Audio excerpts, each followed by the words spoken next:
ಎಲ್ಲರಿಗೂ ನಮಸ್ಕಾರ. Welcome back to my YouTube channel. ಇದು ಬಂದು ಸಂಡೇ ಈವ್ನಿಂಗಿಂದ ಲಾಗ್ನ ಸ್ಟಾರ್ಟ್ ಮಾಡ್ತಾಯಿದ್ದೀನಿ. ಇದೆಲ್ಲ ನೋಡ್ತಾ ಇರ್ಬೋದು ನನ್ನ ಮಗಂದು ಅವಾಂತರ. ಮನೆಯಂತೂ ಎಷ್ಟು ಕ್ಲೀನಾಗಿ ಇಟ್ಟಿದ್ರು ಅವ್ನು ಬಿಡೋದೇ ಇಲ್ಲ. ಎಲ್ಲನೂ ಆಟ ಸಾಮಾನೆಲ್ಲ ಕಿತ್ತು ಮನೆ ತುಂಬ ಅರುವುದು. ಆಮೇಲೆ ಇದೆಲ್ಲ ಬಂದು ನೋಡಿ ಸೌತೆಕಾಯಿ ಎಲ್ಲನೂ ಕುಯ್ದು ಕೊಟ್ಟಿದ್ದೆ ತಿನ್ನೋದಕ್ಕೆ. ತಿಂದ್ಬಿಟ್ಟು ಅದರದ್ದು ಸಿಪ್ಪೆ ಎಲ್ಲನೂ ಎಲ್ಲೆಂದರಲ್ಲಿ ಬಿಸಾಕಿದ್ದಾನೆ. ಎಷ್ಟು ಕ್ಲೀನ್ ಮಾಡಿದ್ರು ಅಷ್ಟೇ. ಎಲ್ರಿಗೂ ಗೊತ್ತಿರುತ್ತೆ, ಚಿಕ್ಕ ಮಕ್ಕಳು ಯಾರ್ಯಾರು ಮನೇಲಿರ್ತಾರೆ ಅವ್ರ ಮನೇಲೆಲ್ಲ ಇದೇ ರೀತಿನೇ, ಏನೂ ಮಾಡೋಂಗಿಲ್ಲ. ಮಕ್ಕಳಿಗೆ ಅವ್ರಿಗೆ ಇಷ್ಟ ಆದಂಗೆ ಅವ್ರನ್ನ ಆಟ ಆಡೋದಕ್ಕೆ ಬಿಡಬೇಕು ಅಷ್ಟೇ. ಏಕೆಂದರೆ ಅವ್ರು ಇನ್ನೂ ಚಿಕ್ಕವರಲ್ವ, ಗೊತ್ತಾಗಲ್ಲ. ಎಷ್ಟು ಹೇಳಿದ್ರು ಕೂಡ ಅಷ್ಟೇ ಅವ್ರಿಗೆ ಒಂಥರ ಖುಷಿ. ಎಲ್ಲಿ ಇಟ್ಟಿರೋ ಅಂಥವನ್ನ ತೆಗೆದು ಆಟ ಸಾಮಾನೆಲ್ಲ ಅಲ್ಲಿ ಇಲ್ಲಿ ಚಿಲ್ಲಾಪಿಲ್ಲಿ ಮಾಡೋದಂದರೆ ತುಂಬಾ ಖುಷಿಯಾಗುತ್ತೆ. ಇವತ್ತು ನಾನು ಸಂಡೇ ಸ್ಪೆಷಲ್ನ ಮಾಡ್ತಾಯಿದ್ದೆ. ಚಿಕನ್ ಬಿರಿಯಾನಿ ಮತ್ತು ಚಿಕನ್ನು ಡ್ರೈ ಚಾಪ್ಸ್ನ ಮಾಡ್ತಾಯಿದ್ದೀನಿ. ಇದು ಬಂದು ಚಿಕನ್ ಬಿರಿಯಾನಿ ನಾನು ತುಂಬಾ ಸಿಂಪಲ್ಲಾಗೇ ಮಾಡ್ತಾಯಿದ್ದೀನಿ. ಬ್ಯಾಚುಲರ್ಸ್ ಎಲ್ಲ ಮಾಡ್ತಾರಲ್ಲ ಆ ಥರ ಅವ್ರಿಗೂ ಕೂಡ ಯೂಸ್ ಆಗುತ್ತೆ. ಅಷ್ಟು ಈಸಿಯಾಗಿ ಯಾರು ಬೇಕಾದರೂ ಮಾಡ್ಬೋದು ಈ ಚಿಕನ್ ಬಿರಿಯಾನಿ. ಅಷ್ಟು ಸಿಂಪಲ್ಲಾಗೇ ಮಾಡ್ತಾಯಿದ್ದೀನಿ. ಇಲ್ಲಿ ಬಂದು ಒಂದು ಕುಕ್ಕರ್ನ ಇಟ್ಟಿದ್ದೀನಿ. ಅದಕ್ಕೆ ಸ್ವಲ್ಪ ಎಣ್ಣೆ ಸ್ವಲ್ಪ ಜಾಸ್ತಿನೇ ಹಾಕಬೇಕು. ನಾನಿಲ್ಲಿ ಬಿರಿಯಾನಿಗೆ ಇಷ್ಟನ್ನವರ ಬಿರಿಯಾನಿ ಮಸಾಲನ ಬಳಸ್ತಾಯಿದ್ದೀನಿ. ಬಿರಿಯಾನಿನ ಮಸಾಲನ ಬಳಸಿ ಯಾವ ರೀತಿ ಕ್ವಿಕ್ಕಾಗಿ ಮಾಡೋ ಅಂಥ ಬಿರಿಯಾನಿನ ರೆಡಿ ಮಾಡ್ತಾಯಿದ್ದೀನಿ. ತುಂಬ ಯಾವುದೇ ರೀತಿ ಮಸಾಲೆನ ಬೇರೆದನ್ನ ಹಾಕ್ತಾಯಿಲ್ಲ ನಾನು. ಇವರು ಇಷ್ಟನ್ನವ್ರದ್ದು ಏನು ಬಿರಿಯಾನಿ ಮಸಾಲ ಇದೆ ಅದನ್ನು ಸೇರಿಸಿ ಬಿರಿಯಾನಿನ ಮಾಡ್ತಾಯಿದ್ದೀನಿ. ಬಿರಿಯಾನಿಗೆ ಸ್ವಲ್ಪ ಎಣ್ಣೆನ ಜಾಸ್ತಿ ಹಾಕಿದ್ರೆ ತುಂಬ ಚೆನ್ನಾಗಿರುತ್ತೆ. ಎಣ್ಣೆ, ಸ್ವಲ್ಪ ತುಪ್ಪ, ಆಮೇಲೆ ಈರುಳ್ಳಿನ ಸಣ್ಣದಾಗಿ ಹೆಚ್ಚಿರೋಂಥ ಈರುಳ್ಳಿನೂ ಅಷ್ಟೇ ಸ್ವಲ್ಪ ಜಾಸ್ತಿ, ಮತ್ತು ಟೊಮೊಟೊನೂ ಅಷ್ಟೇ ಸ್ವಲ್ಪ ಜಾಸ್ತಿನೇ ಹಾಕಿದರೆ ತುಂಬಾ ಚೆನ್ನಾಗುತ್ತೆ. ಈರುಳ್ಳಿ ಫ್ರೈ ಆಗೋದಕ್ಕೆ ಸ್ವಲ್ಪ ಉಪ್ಪನ್ನು ಸೇರಿಸಿದ್ದೀನಿ. ಇವಾಗ ಟೊಮೊಟೊನೂ ಕೂಡ ಸೇರಿಸ್ತಾಯಿದ್ದೀನಿ. ಟೊಮೊಟೊ ಮತ್ತು ಈರುಳ್ಳಿ ಸ್ವಲ್ಪ ಎಣ್ಣೆಯಲ್ಲಿ ಫ್ರೈ ಆದರೆ ಸಾಕು. ನಾನಿಲ್ಲಿ ಬಂದು ಯಾವುದೇ ರೀತಿಯಾದಂಥ ಸ್ಪೈಸಸ್ನ ಸೇರಿಸಿಲ್ಲ. ಏನಕ್ಕೆ ಅಂದರೆ ನಾನು ಸಿಂಪಲ್ಲಾಗಿ ಮಾಡ್ತಾಯಿದ್ದೀನಿ ಬಿರಿಯಾನಿನ. ನನ್ನ ಮಗನಿಗೆ ಅವನಿಗೋಸ್ಕರನೇ ಮಾಡ್ತಾಯಿರೋದ್ರಿಂದ ನಾನಿಲ್ಲಿ ಖಾರನ ಸ್ವಲ್ಪನೇ ಕಡಿಮೆನೇ ಮಾಡ್ತಾಯಿದ್ದೀನಿ. ಯಾವುದೇ ಬೇರೆ ರೀತಿ ಗರಂ ಮಸಾಲೆ ಯಾವುದನ್ನು ಕೂಡ ನಾನು ಸೇರಿಸ್ತಿಲ್ಲ. ಇವಾಗ ಸ್ವಲ್ಪ ಅರಿಶಿನ ಪುಡಿನ ಹಾಕ್ತಾಯಿದ್ದೀನಿ. ಅರಿಶಿನ ಪುಡಿ ಹಾಕೋದ್ರಿಂದ ಟೊಮೊಟೊ ಎಲ್ಲ ಬೇಗ ಫ್ರೈ ಆಗುತ್ತೆ. ಇವಾಗ ಶುಂಠಿ ಮತ್ತು ಬೆಳ್ಳುಳ್ಳಿ ಪೇಸ್ಟು ಅದನ್ನು ಒಂದು ಸ್ಪೂನು ಹಾಕಿದ್ದೀನಿ. ಇಲ್ಲಿ ನಾನು ಯಾವುದೇ ರೀತಿ ಮಸಾಲೆನ ಎಕ್ಸ್ಟ್ರಾನ ಆ್ಯಡ್ ಮಾಡಿಲ್ಲ ನಾನು. ಇವಾಗ ಶುಂಠಿ ಬೆಳ್ಳುಳ್ಳಿ ಫ್ರೈ ಆದಮೇಲೆ ಎಣ್ಣೆಯಲ್ಲಿ ಹಸಿ ಸ್ಮೆಲ್ ಹೋಗೋವರೆಗೂ ಫ್ರೈ ಮಾಡಿದರೆ ಸಾಕು. ನೋಡಿ, ಈಗೆಲ್ಲ ನೀಟಾಗಿ ಫ್ರೈ ಆಗಿದೆ. ಸುತ್ತಲೂ ಎಣ್ಣೆ ಬಿಟ್ಟಿದೆ, ನೀಟಾಗಿ ಫ್ರೈ ಆಗಿರೋದ್ರಿಂದ ಇಷ್ಟು ಫ್ರೈ ಆದರೆ ಸಾಕು. ಬಿರಿಯಾನಿನೂ ಅಷ್ಟು ತುಂಬ ಚೆನ್ನಾಗಿ ಬರುತ್ತೆ. ಇದಕ್ಕೆ ಇವಾಗ ಚಿಕನ್ ಪೀಸ್ನ ಸೇರಿಸಿದರೆ ಆಯಿತು. ಚಿಕನ್ ಪೀಸ್ನ ಸೇರಿಸಿ ಒಂದು 5ರಿಂದ 10 ನಿಮಿಷ ಬೇಯಿಸಿದರೆ ಸಾಕದು. ಏಕೆಂದರೆ ಚಿಕನ್ ಪೀಸಿಗೆಲ್ಲ ನೀಟಾಗಿ ಮಸಾಲೆ ಮತ್ತು ಉಪ್ಪು ಎಲ್ಲ ಹಿಡಿಬೇಕಲ್ಲ, ಅದಕ್ಕೋಸ್ಕರ ಒಂದು 5-10 ನಿಮಿಷ ಏನು ಮಸಾಲೆ ಇರುತ್ತೆ ಅದರೊಳಗಡೆ ಬೆಂದರೆ ಚೆನ್ನಾಗಿರುತ್ತೆ. ಕಡಿಮೆ ಉರಿನಲ್ಲೇ ಇಟ್ಟು ಬೇಯಿಸಬೇಕು. ಇವಾಗ ಈ ಕಡೆ ಚಿಕನ್ ಡ್ರೈನ ಮಾಡ್ತಾಯಿದ್ದೀನಿ. ಇದಕ್ಕೆ ಅಷ್ಟೇ ಸ್ವಲ್ಪ ಸ್ಪೈಸಸ್ನ ಹಾಕ್ತಾಯಿದ್ದೀನಿ. ಇದಕ್ಕೆ ಬಂದು ಪಲಾವ್ ಎಲೆ, ಚಕ್ಕೆ, ಲವಂಗ, ಏಲಕ್ಕಿ ಮತ್ತು ಕಸೂರಿ ಮೇಥಿ ಎಲ್ಲನೂ ಸೇರಿಸ್ತಾಯಿದ್ದೀನಿ. ಇದಕ್ಕೂ ಸ್ವಲ್ಪ ಎಣ್ಣೆನ ಜಾಸ್ತಿ ಹಾಕಿದ್ರೆ ತುಂಬಾ ಚೆನ್ನಾಗಿರುತ್ತೆ. ಸ್ವಲ್ಪ ಕರಿಬೇವಿನ ಸೊಪ್ಪು ಹಾಕಿದ್ರಂತೂ, ಹಸಿ ಕರಿಬೇವಿನ ಸೊಪ್ಪು ಹಾಕಿದ್ರಂತೂ ಫ್ಲೇವರು ತುಂಬಾ ಚೆನ್ನಾಗಿರುತ್ತೆ. ಅದರಲ್ಲೂ ಡ್ರೈನ ನಾವು ಮಾಡ್ತಿರುವಾಗ ಹಸಿ ಕರಿಬೇವಿನ ಸೊಪ್ಪು ಸೇರಿಸಿದ್ರೆ ತುಂಬಾ ಚೆನ್ನಾಗಿರುತ್ತೆ. ಡ್ರೈ ಫ್ರೈ ಮಾಡಿದರೆ ತುಂಬಾ ಚೆನ್ನಾಗಿ ಬರುತ್ತೆ. ಮತ್ತು ಪೆಪ್ಪರ್ ಚಿಕನ್ ಮಾಡಿದರೂ ಅಷ್ಟೇ ಹಸಿ ಕರಿಬೇವಿನ ಸೊಪ್ಪು ಹಾಕಿದರೆ ಅದರದ್ದು ಫ್ಲೇವರ್ ತುಂಬಾ ಚೆನ್ನಾಗಿರುತ್ತೆ. ಇವಾಗ ಇದಕ್ಕೆ ನಾನು ಸಣ್ಣದಾಗಿ ಹೆಚ್ಚಿರೋಂಥ ಈರುಳ್ಳಿನೂ ಕೂಡ ಸೇರಿಸ್ತಾಯಿದ್ದೀನಿ. ಈರುಳ್ಳಿ ಒಂದು ಸ್ವಲ್ಪ ಬ್ರೌನ್ ಕಲರ್ ಬರೋವರೆಗೂ ಫ್ರೈ ಮಾಡಿದರೆ ಆಯಿತು. ಇವಾಗ ಅದಕ್ಕೆ ಸ್ವಲ್ಪ ಉಪ್ಪನ್ನು ಕೂಡ ಸೇರಿಸ್ತಿದ್ದೀನಿ. ಎಷ್ಟು ಬೇಕಷ್ಟು ಉಪ್ಪನ್ನು ಸೇರಿಸಿ ಸಾಕು. ತುಂಬ ಜಾಸ್ತಿ ಏನು ಹಾಕೋದು ಬೇಡ. ಏಕೆಂದರೆ ನಾವಿಲ್ಲಿ ಡ್ರೈ ಚಿಕನ್ ಮಾಡ್ತಾ ಇರೋದ್ರಿಂದ ಜಾಸ್ತಿ ಉಪ್ಪು ಸೇರಿಸಿದರೆ ಉಪ್ಪು ಜಾಸ್ತಿ ಆಗುತ್ತೆ. ಅದಕ್ಕೋಸ್ಕರ ಸ್ವಲ್ಪನೇ ಸೇರಿಸ್ತಾಯಿದ್ದೀನಿ. ಈ ಕಡೆ ನೋಡ್ಬೋದು ಚಿಕನ್ನೆಲ್ಲ ನೀಟಾಗಿ ಫ್ರೈ ಆಗ್ತಾಯಿದೆ. ಸ್ವಲ್ಪ ಇದು ಉಪ್ಪು ಖಾರ ಹಿಡಿಯೋವರೆಗೂ ಒಂದು 5ರಿಂದ 10 ನಿಮಿಷ ಮಸಾಲೆ ಒಳಗೆ ಬೆಂದರೆ ಸಾಕು.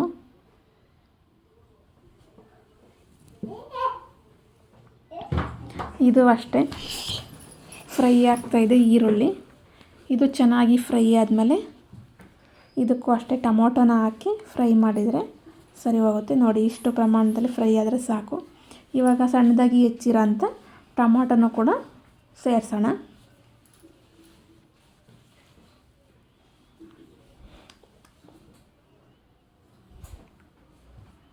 ಟೊಮೊಟೊ ಎಲ್ಲ ಎಣ್ಣೆಯಲ್ಲಿ ನೀಟಾಗಿ ಫ್ರೈ ಆಗಬೇಕು. ಆವಾಗಲೇ ಗ್ರೇವಿ ಚೆನ್ನಾಗಿ ಬರುತ್ತೆ. ಇದಕ್ಕೆ ನೀರನ್ನ ಸೇರಿಸ್ಬಾರ್ದು. ನೀರನ್ನ ಸೇರಿಸಿದ್ರೆ ಅದು ಡ್ರೈ ಬರಲ್ಲ, ಚಿಕನ್ನು ಡ್ರೈ ಬರಲ್ಲ, ಗ್ರೇವಿ ಥರ ಆಗಿಬಿಡುತ್ತೆ. ಇವಾಗ ಸ್ವಲ್ಪ ಅದಕ್ಕೆ ಅರಿಶಿನ ಪುಡಿನ ಸೇರಿಸ್ತಿದ್ದೀನಿ. ಇದೆಲ್ಲ ಬಂದು ಬ್ಯಾಚುಲರ್ಸ್ಗೆ ಮಾಡೋದಕ್ಕೆ ತುಂಬಾ ಈಸಿ ಆಗೋಂಥ ರೆಸಿಪಿ. ಇವಾಗ ಇದಕ್ಕೆ ಸ್ವಲ್ಪ ಶುಂಠಿ ಬೆಳ್ಳುಳ್ಳಿ ಪೇಸ್ಟನ್ನು ಸೇರಿಸ್ತಿದ್ದೀನಿ. ತುಂಬ ಈಸಿ ಅಂದರೆ ಈಸಿ ಇದೆ ಇದು ಮಾಡೋದಕ್ಕೆ. ಈಗ ಅರ್ಜೆಂಟಲ್ಲಿ ಮಾಡಬೇಕು ಅಂದರೂ ಕೂಡ ಯಾರು ಬೇಕಾದರೂ ಮಾಡ್ಬೋದು. ಬ್ಯಾಚುಲರ್ಸೇ ಅಂತ ಏನಲ್ಲ, ಬೇಗ ಕ್ವಿಕ್ಕಾಗಿ ಮಾಡಬೇಕು ಅಂತ ಇದ್ದರೆ ಎಲ್ಲರೂ ಕೂಡ ಮಾಡ್ಬೋದು. ಯಾವುದೇ ರೀತಿ ಮಸಾಲೆನೂ ರುಬ್ಬಂಗಿಲ್ಲ, ಜಾಸ್ತಿ ಇಂಗ್ರೀಡಿಯೆಂಟ್ಸು ಬೇಕಿಲ್ಲ. ಕಡಿಮೆ ಎಷ್ಟಿರುತ್ತೆ ಮನೇಲಿ ಅಷ್ಟರಲ್ಲೇ ಮಾಡೋ ಅಂಥದ್ದನ್ನ ಮಾಡ್ತಾಯಿದ್ದೀನಿ. ಟೇಸ್ಟ್ ವೈಸ್ ಮಾತ್ರ ತುಂಬಾ ಚೆನ್ನಾಗಿರುತ್ತೆ.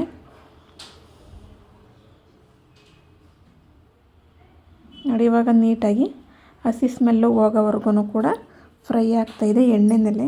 ಆದಷ್ಟು ಎಣ್ಣೆನಲ್ಲೇ ನೀಟಾಗಿ ಫ್ರೈ ಆಗಬೇಕು. ಬೇಕು ಅಂದರೆ ಇದೇ ಮಸಾಲೆನ ತಣ್ಣಗಾದ್ಮೇಲೆ ರುಬ್ಬಿನೂ ಕೂಡ ಮಾಡ್ಬೋದು, ತುಂಬ ಚೆನ್ನಾಗಿರುತ್ತೆ ಅದು ಕೂಡ. ಆದರೆ ಇಲ್ಲಿ ನಾನು ಯಾವುದೇ ರೀತಿಯ ಮಸಾಲೆನ ರುಬ್ಬುತ್ತಾ ಇಲ್ಲ. ಇವಾಗ ನಾನು ಅದಕ್ಕೆ ಚಿಕನ್ನ ಸೇರಿಸ್ತಾ ಇದ್ದೀನಿ.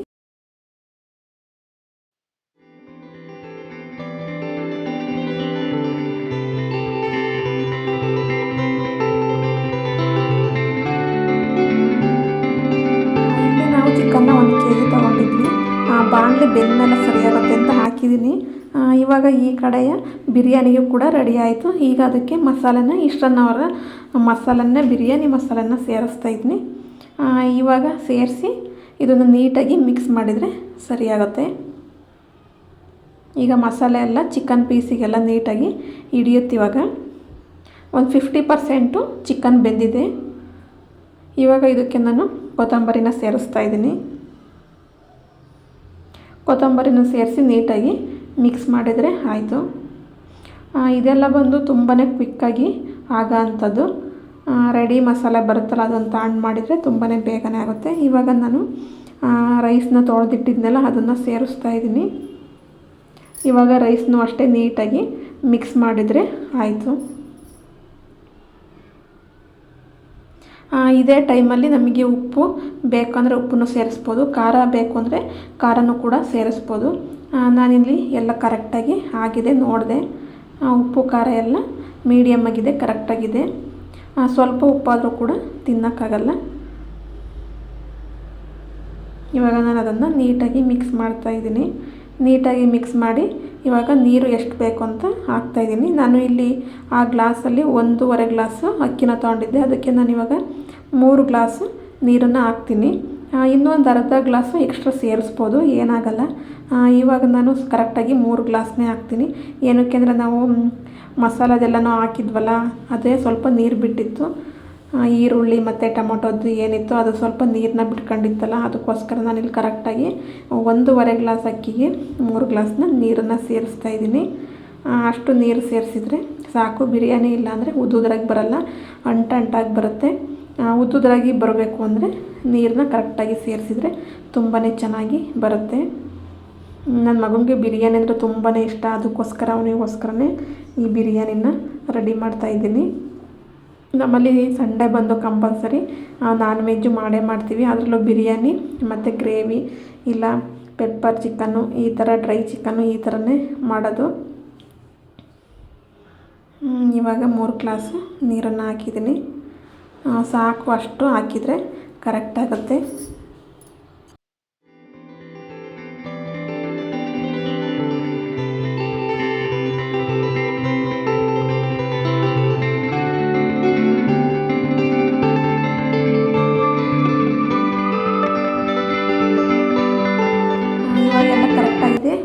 ವಾರ ಎಲ್ಲ ಇದೇ ಟೈಮಲ್ಲಿ ನೋಡಿದರೆ ಸಾಕು. ಇವಾಗ ಸ್ವಲ್ಪ ಕುದಿ ಬರ್ತಾಯಿದೆಯಲ್ಲ, ಇವಾಗ ನಾನು ಕುಕ್ಕರ್ ಕ್ಯಾಪ್ನ ಕ್ಲೋಸ್ ಮಾಡ್ತಾಯಿದ್ದೀನಿ. ಸಾಕು, ಅದು ಇನ್ನು ವಿಷಲ್ ಬರುತ್ತೆ. ಈಗ ಅದು ವಿಷಲ್ ಬರೋದ್ರೊಳಗೆ ಮತ್ತು ಈ ಕಡೆ ಚಿಕನ್ನು ಬೇಯೋದ್ರೊಳಗೆ ಬೆಳ್ಳುಳ್ಳಿ ಮತ್ತು ಈರುಳ್ಳಿನ ತಂದಿದ್ದೆ. ಅದು ಇದಕ್ಕೆ ಹಾಕಿ ಪುಟ್ಟಿಗೆ ಹಾಕಿ ಇಡ್ತಾಯಿದ್ದೀನಿ. ಬೆಳ್ಳುಳ್ಳಿ ರೇಟೊಂದು ತುಂಬಾ ಜಾಸ್ತಿ ಆಗಿದೆ. ಈರುಳ್ಳಿ ರೇಟು ಪರವಾಗಿಲ್ಲ, ಆದರೆ ಬೆಳ್ಳುಳ್ಳಿ ಸ್ವಲ್ಪನೂ ಚೆನ್ನಾಗಿಲ್ಲ. ಎಲ್ಲ ಬಿಸಿಲಿಗೆಲ್ಲ ಒಣಗ್ದಂಗೆ ಆಗಿದೆ, ಜೊಳ್ಳೆ ಜಾಸ್ತಿ ಬಂದಿದೆ. ಆದರೆ ಏನು ಮಾಡೋದು, ಏನೂ ಮಾಡೋಂಗಿಲ್ಲ. ಯಾವ ಸಿಗುತ್ತೆ ಅದನ್ನೇ ತರಬೇಕು. ಈರುಳ್ಳಿನೂ ಅಷ್ಟೇ ಪರವಾಗಿಲ್ಲ, ರೈಟೆಲ್ಲ ಅದು ಅಷ್ಟೇ. ಇವಾಗೆಲ್ಲ 100 ರೂಪಾಯಿಗೆ 3.5 kg, 4 kg ಮತ್ತು 5 kg ಎಲ್ಲ ಈ ಥರ ಸಿಗುತ್ತೆ. ಇವಾಗ ತಗೊಬಂದು ಅದನ್ನೆಲ್ಲನೂ ಹಾಕ್ತಾಯಿದ್ದೆ. ಇವಾಗ ಎಲ್ಲ ಆಯ್ತಲ್ಲ ಅಂತ ಇವಾಗ ಎಲ್ಲನೂ ಕಿಚನ್ ಎಲ್ಲನೂ ಕ್ಲೀನ್ ಮಾಡ್ತಾಯಿದ್ದೀನಿ. ಆವಾಗವಾಗನೇ ಕ್ಲೀನ್ ಮಾಡಿದರೆ ಬೇಗನೆ ಕೆಲಸನೂ ಕೂಡ ಮುಗಿಯುತ್ತೆ. ಅಡುಗೆ ಮಾಡುವಾಗಲೇ ಅದ್ರ ಜೊತೆನೇನು ಕಿಚನ್ ಕ್ಲೀನ್ ಮಾಡ್ಕೊಂಡ್ರೆ ಕೆಲಸನೂ ಅಷ್ಟೇ ಬೇಗ ಕ್ವಿಕ್ಕಾಗಿ ಮುಗಿಯುತ್ತೆ. ಇಲ್ಲ ಅಡುಗೆ ಆದಮೇಲೆ, ಊಟ ಆದಮೇಲೆ ಮಾಡೋಣ ಅಂದರೆ ಆವಾಗ ಮಾಡೋದಕ್ಕೂ ಆಗಲ್ಲ. ಊಟ ಆದಮೇಲೆ ಅದು ಏನೂ ಮಾಡೋದಕ್ಕೂ ಆಗಲ್ಲ. ಅದಕ್ಕೋಸ್ಕರ ಅಡುಗೆ ಮಾಡ್ತಾನೆ ಎಲ್ಲನೂ ಕ್ಲೀನ್ ಮಾಡಿದರೆ ಕೆಲಸನೂ ಅಷ್ಟೇ ಬೇಗ ಆಗುತ್ತೆ. ಮತ್ತು ಕಿಚನು ಅಷ್ಟೇ ನೋಡೋದಕ್ಕೆ ತುಂಬಾ ಚೆನ್ನಾಗಿ ಕಾಣುತ್ತೆ. ಇವಾಗ ನಾನೆಲ್ಲನೂ ಕ್ಲೀನ್ ಮಾಡ್ತಾಯಿದ್ದೀನಿ. ಅದೆರಡು ಬೇಯೋದ್ರೊಳಗೆ ಈ ಕಿಚನ್ನು ಅಷ್ಟೇ ಕ್ಲೀನ್ ಆಗುತ್ತೆ. ಮತ್ತು ಅಡುಗೆ ಮಾಡುವಾಗ ಬಳಸಿರೋಂಥ ಪಾತ್ರೆನೂ ಅಷ್ಟೇ ಆವಾಗವಾಗನೇ ತೊಳ್ಕೊಂಡ್ರೆ ಪಾತ್ರೆಗಳು ಅಷ್ಟೇ, ಜಾಸ್ತಿ ಪಾತ್ರೆಗಳು ಆಗಲ್ಲ. ನಾನು ಎಲ್ಲನೂ ಆವಾಗಲೇ ಮಾಡಿಬಿಡ್ತೀನಿ. ಇಲ್ಲಾಂದರೆ ಆವಾಗ ಮಾಡೋಣ ಇವಾಗ ಮಾಡೋಣ ಅಂದರೆ ನನ್ನ ಮಗ ಬೇರೆ ಚಿಕ್ಕನಲ್ವ, ಮಾಡೋದಕ್ಕೆ ಬಿಡೋದಿಲ್ಲ. ಅದಕ್ಕೋಸ್ಕರನೇ ನೋಡಿ ಅವನದು ಆಟ ಸಾಮಾನೆಲ್ಲನೂ ಇಲ್ಲೂ ಅಡುಗೆ ಮನೆಯಲ್ಲೂ ತಂದು ಹಾಕ್ತಾಯಿರ್ತಾನೆ, ಎಲ್ಲಂದ್ರಲ್ಲಿ ಬಿಸಾಕ್ತಾಯಿರ್ತಾನೆ. ಅದಕ್ಕೋಸ್ಕರ ನಾನೇನು ಮಾಡ್ತೀನಿ, ಆವಾಗನೇ ಎಲ್ಲನೂ ಕ್ಲೀನ್ ಮಾಡ್ತಾಯಿರ್ತೀನಿ. ಕಿಚನ್ನು ಅಷ್ಟೇ ಯಾವಾಗಲೂ ಕ್ಲೀನ್ ಮಾಡ್ಕೊತಾನೆ ಇರಬೇಕು, ಇಲ್ಲಾಂದರೆ ತುಂಬಾ ಗಲೀಜಿರುತ್ತೆ. ಈರುಳ್ಳಿ ತಂದಿದ್ನಲ್ಲ, ಅದರದ್ದೆಲ್ಲ ನೋಡಿ ಸಿಪ್ಪೆ ಎಲ್ಲ ಬಿದ್ದಿದೆ, ಅದು ಕಾಲಿಗೆಲ್ಲ ಅಂಟ್ತಾ ಇರುತ್ತೆ. ನನ್ನ ಮಗ ಓಡಾಡ್ತಾ ಇರ್ತಾನಲ್ವ, ಅವನು ಎಲ್ಲ ಕಡೆಗೂ ಸ್ಪ್ರೆಡ್ ಮಾಡ್ತಿರ್ತಾನೆ. ಅದಕ್ಕೋಸ್ಕರ ನಾನು ಆವಾಗಿನ ಕೆಲಸನ ಆವಾಗನೇ ಮಾಡ್ತಾಯಿರ್ತೀನಿ. ಇಲ್ಲಾಂದರೆ ಕೆಲಸಗಳು ಅಷ್ಟೇ, ಚಿಕ್ಕ ಮಕ್ಕಳಿರೋರ ಮನೇಲಿ ಬೇಗ ಸಾಗೋದು ಇಲ್ಲ, ಅದು ಎಲ್ರಿಗೂ ಗೊತ್ತು. ಇವಾಗ ನೋಡಿ ಚಿಕನ್ನು 3/4% ಬೆಂದಿದೆ. ನಾನು ಇನ್ನೂ ಇದಕ್ಕೆ ಯಾವುದೇ ರೀತಿ ಮಸಾಲೆನ ಸೇರಿಸಿಲ್ಲ. ಇದಕ್ಕೆ ನಾನು ಮನೆಯಲ್ಲಿ ಮಾಡಿರೋಂಥ ಮಸಾಲೆನೇ, ಚಿಕನ್ ಮಸಾಲನ ಸೇರಿಸ್ತಾಯಿದ್ದೀನಿ. ಜಾಸ್ತಿನೂ ಕೂಡ ಸೇರಿಸಲ್ಲ, 1-2-3 ಸ್ಪೂನು ಅಷ್ಟೇ ಚಿಕನ್ ಮಸಾಲನ ಸೇರಿಸ್ತಿದ್ದೀನಿ.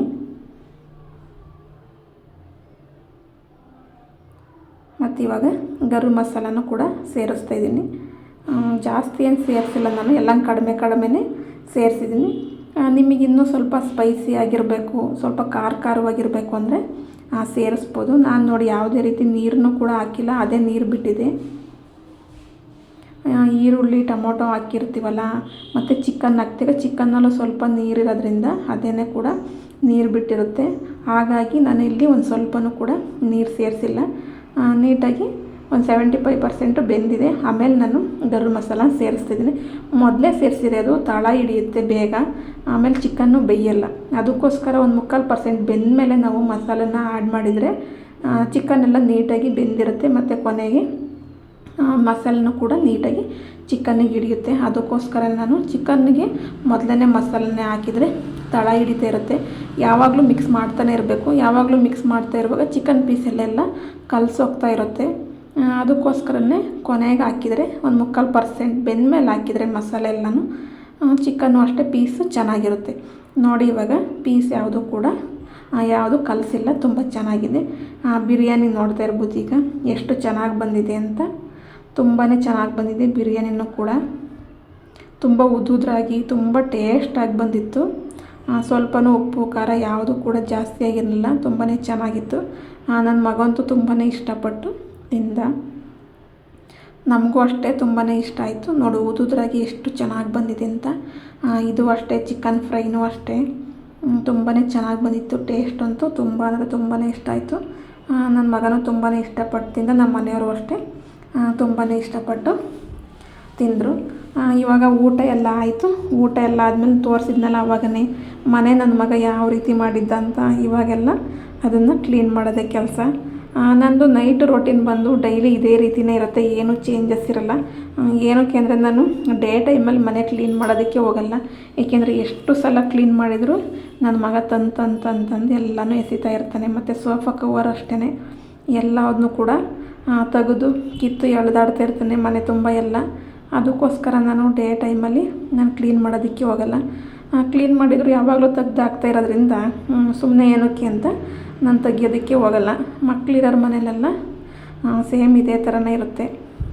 ಅದಕ್ಕೋಸ್ಕರ ನಾನೇನು ಮಾಡ್ತೀನಿ, ನೈಟು ಮಲಗುವಾಗಲೇ ಸೋಫಾ ಎಲ್ಲನೂ ಕ್ಲೀನ್ ಮಾಡೋದು, ಮನೆ ಎಲ್ಲನೂ ಕ್ಲೀನ್ ಮಾಡೋದು, ಕಸ ಎಲ್ಲನೂ ನೈಟೇ ಕ್ಲೀನ್ ಮಾಡ್ತೀನಿ. ಡೇ ಟೈಮಲ್ಲಂತೂ ನಾನೇನು ಮಾಡೋಕ್ಕೆ ಹೋಗಲ್ಲ. ಏನು ಮಾಡಿದರೂ ಅಷ್ಟೇ ಸುಮ್ಮನೆ ವೇಸ್ಟು. ಅದಕ್ಕೋಸ್ಕರ ಏನು ಮಾಡ್ತೀನಿ, ನೈಟು ಈ ಥರ ಎಲ್ಲ ಮನೆಯೆಲ್ಲನೂ ಕ್ಲೀನ್ ಮಾಡಿ ಬಿಟ್ಟರೆ ಬೆಳಗ್ಗೆ ಎದ್ದ ತಕ್ಷಣವೇ ನೋಡೋದಕ್ಕೂ ಚೆನ್ನಾಗಿರುತ್ತೆ. ಆಮೇಲೆ ಬೆಳಗ್ಗೆನೂ ಅಷ್ಟೇ ಮೈಂಡ್ ಫ್ರೆಶ್ ಆಗಿರುತ್ತೆ. ಇಲ್ಲ ಎಲ್ಲನೂ ಹಂಗಂಗೆ ಬಿಟ್ಟು ಮಲಗಿದರೆ ಮತ್ತೆ ಬೆಳಗ್ಗೆ ಎದ್ದು ಇದನ್ನು ಕ್ಲೀನ್ ಮಾಡೋದೇ ಒಂದು ಕೆಲಸ ಇರುತ್ತೆ. ಅದಕ್ಕೋಸ್ಕರನೇ ನಾನು ನೈಟೇ ಇದನ್ನೆಲ್ಲ ಮಾಡ್ತೀನಿ. ಡೈಲಿ ನೈಟ್ ಇದೇ ನನ್ನ ಕೆಲಸ. ಡೇ ಟೈಮಲ್ಲಿ ನಾನು ಮಾಡೋದಕ್ಕೆ ಹೋಗಲ್ಲ. ಮನೇಲಂತೂ ಚಿಕ್ಕ ಮಕ್ಕಳಿದ್ರೆ ಎಷ್ಟು ಕೆಲಸ ಮಾಡಿದರೂ ಕೂಡ ಸಾಗೋದೇ ಇಲ್ಲ. ಬೆಳಗ್ಗೆಯಿಂದ ರಾತ್ರಿ ಮಲಗೋವರೆಗೂ ಕೆಲಸ ಮಾಡ್ತಾನೆ ಇರಬೇಕು. ಅವ್ರಿಗೆ ಊಟ ಮಾಡಿಸ್ಬೇಕು, ಸ್ನಾನ ಮಾಡಿಸ್ಬೇಕು, ತಿಂಡಿ ತಿನ್ನಿಸ್ಬೇಕು, ಆಮೇಲೆ ಬಾತ್ರೂಮಿಗೆಲ್ಲ ಕಳಿಸ್ತಾ ಇರಬೇಕು, ಆಮೇಲೆ ಅವ್ರು ಆಟ ಆಡಿದವ ತೆಗ್ದಿಡ್ತಾ ಇರಬೇಕು, ಆಮೇಲೆ ಊಟ ಮಾಡುವಾಗಲೂ ಗಲೀಜು ಮಾಡ್ಕೊತಾನೆ ಇರ್ತಾರೆ. ತುಂಬಾ ಕೆಲಸ ಇದ್ದೇ ಇರುತ್ತೆ. ಎಷ್ಟೊಂದು ಕೆಲಸ ಮಾಡಿದರೂ ಮುಗಿಯೋದೇ ಇಲ್ಲ. ಅದಕ್ಕೆ ನಾನೇನು ಮಾಡ್ತೀನಿ, ಡೇ ಟೈಮಲ್ಲಿ ಏನು ಮಾಡೋಕ್ಕೆ ಅವ್ನು ಬಿಡೋದು ಇಲ್ಲ. ಅದಕ್ಕೆ ಏನು ಮಾಡ್ತೀನಿ, ನಾನು ಮಲ್ಕೊಳ್ಳೋ ಟೈಮಲ್ಲಿ ಅವನಿಗೂ ನಿದ್ದೆ ಬಂದು ಸುಸ್ತಾಗಿರುತ್ತೆ. ಆವಾಗ ಏನು ಕಿತಾಪತಿ ಮಾಡಲ್ಲ. ಅದಕ್ಕೆ ನಾನು ನೈಟಲ್ಲೆಲ್ಲ ಮನೆ ಕ್ಲೀನ್ ಮಾಡಿಬಿಡ್ತೀನಿ.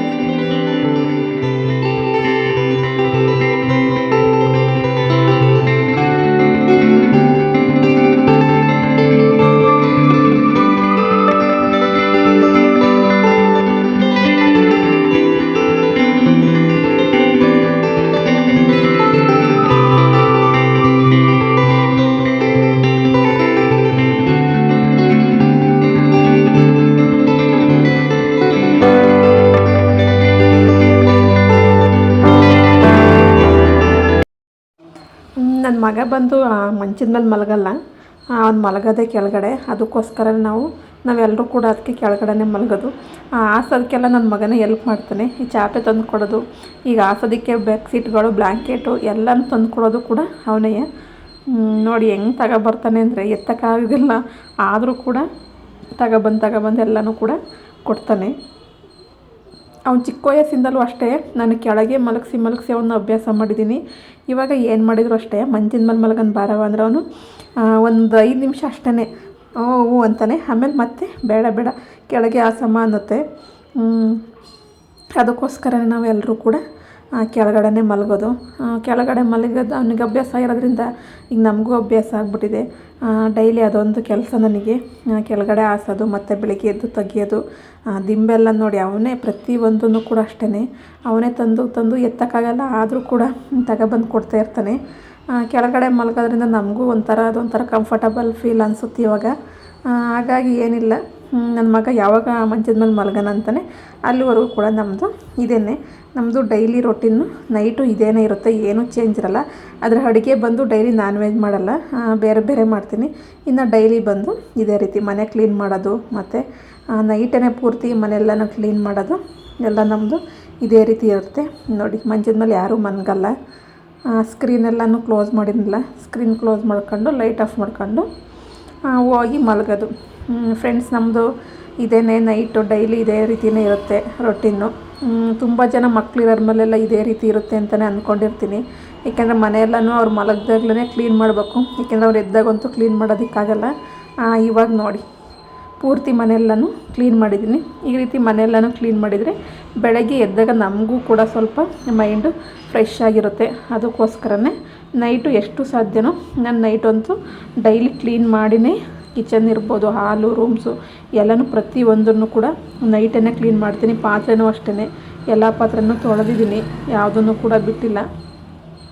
ಇದೆಲ್ಲ ಬಂದು ಊಟ ಮಿಕ್ಕಿರುತ್ತಲ್ಲ ಅದೆಲ್ಲನೂ ಮೇಲೇ ಇಟ್ಟಿದ್ದೀನಿ. ಊಟ ಮಿಕ್ಕಿರೋದೇ ಬೇರೆ ಕಡೆ ಎಲ್ಲೂ ಇಡೋಕ್ಕೆ ಜಾಗ ಇಲ್ಲ, ಹಂಗಾಗಿ ಇಲ್ಲೇ ಇಡಬೇಕು. ಇನ್ನು ನೋಡಿ ಪಾತ್ರೆ ಜಾಸ್ತಿ ಇದ್ದವನು ತೊಳೆದ್ಬಿಟ್ಟು ಈ ಕಡೆ ಸೈಡು ಇಟ್ಟಿರ್ತೀನಿ. ಟೊಮೊಟೊ ಒಂದಿದೆ, ಅದನ್ನು ನಾಳೆ ತೊಳೆದ್ಬಿಟ್ಟು ಅದು ಎತ್ತಿಡಬೇಕು. ಇವಾಗ ಪೂರ್ತಿ ಅಡುಗೆ ಮನೆಯೆಲ್ಲ ಕ್ಲೀನ್ ಆಗಿದೆ. ಈ ರೀತಿ ಕ್ಲೀನ್ ಆಗಿರೋದ್ರಿಂದ ಬೆಳಗ್ಗೆ ಎದ್ದು ಬಂದರೆ ನಮಗೂ ಕೂಡ ಒಂಥರ ಫ್ರೆಶ್ ಆಗಿರುತ್ತೆ. ಮೂಡು ಅಷ್ಟೇ ಬೆಳಗ್ಗೆ ಎದ್ದು ಒಂಥರ ಅರಿಬಿರಿ ಅಂತ ಏನೂ ಅನಿಸಲ್ಲ. ಬೆಳಗ್ಗೆ ಎದ್ದು ನೀಟಾಗಿ ಪಾತ್ರೆ ಎಲ್ಲ ಕ್ಲೀನಾಗಿರೋದ್ರಿಂದ ನೀಟಾಗಿ ತಿಂಡಿ ಎಲ್ಲನೂ ಮಾಡ್ಬೋದು. ಇವಾಗ ನೋಡಿ ಮನೇನ ಯಾವ ರೀತಿ ಇದೆ ಅಂತ ಇಷ್ಟು ನೀಟ್ ಮಾಡಿ ಮಲಗ್ತೀನಿ. ಚಿಕ್ಕ ಮಕ್ಕಳು ಯಾರ್ಯಾರು ಮಲಗಿರ್ತಾರೆ ಪ್ರತಿಯೊಬ್ಬರು ಇದೇ ರೀತಿಯೇ ಇರುತ್ತೆ ಅಂತ ಅಂದ್ಕೊಂಡಿರ್ತೀನಿ. ಇವಾಗ ಟೈಮ್ ನೋಡ್ತಾ ಇರ್ಬೋದು 11 ಗಂಟೆ ಆಗಿದೆ. ಆದರೆ ನನ್ನ ಮಗ 11 ಗಂಟೆಗೆ ಮಲಗಲ್ಲ, ಅವ್ನು ಮಲಗೋದು 12:30 ಆಗುತ್ತೆ. 12 ಗಂಟೆ 12:30 ಆಗುತ್ತೆ. ಓಕೆ ಫ್ರೆಂಡ್ಸ್, ನೋಡಿದ್ರಲ್ಲ ಇವತ್ತಿಂದು ನಂದು ಈವ್ನಿಂಗಿಂದ ನೈಟ್ ರೊಟೀನು ಯಾವ ರೀತಿ ಇತ್ತು ಅಂತ. ಈ ವಿಡಿಯೋ ನಿಮಗೆ ಇಷ್ಟ ಆದರೆ ಲೈಕ್ ಮಾಡಿ, ಕಮೆಂಟ್ ಮಾಡಿ, ಹಾಗೆ ಸಬ್ಸ್ಕ್ರೈಬ್ ಮಾಡಿಕೊಂಡು ವೀಡಿಯೋಸ್ ನೋಡಿ ಫ್ರೆಂಡ್ಸ್. ಇದು ಟಿ ವಿ ಯೂನಿಟ್ ಸ್ವಲ್ಪ ಮೆಸ್ಸಿಯಾಗಿದೆ, ಕ್ಲೀನ್ ಮಾಡಬೇಕು. ಆದರೆ ನಮ್ಮ ಮಗನ ಪ್ರಭಾವದಿಂದ ಅದೇನು ಮಾಡೋಕ್ಕಾಗ್ತಾಯಿಲ್ಲ.